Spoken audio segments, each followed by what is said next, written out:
kapang barda Sintu aku ke doan cing berbenang pen mumang Kata plilo telanang Ruwe ham ben la sampi kitur dang ben bang Kang tingku gajo tanang Manay ben lanang patheang One kacing hot na yabang Bangkate nang nedungan Nang hanang ing o malong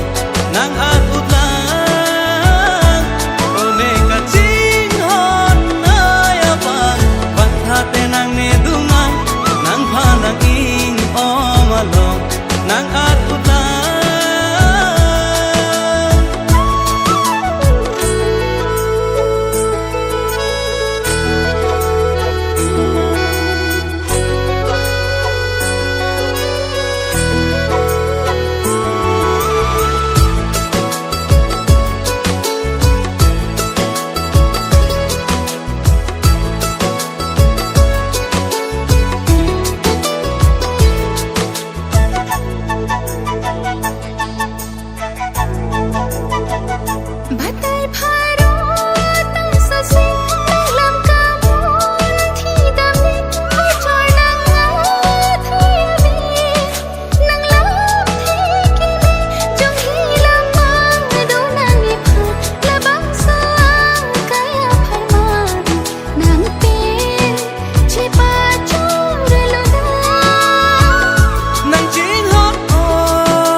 Nang raje aphan ni kapang barda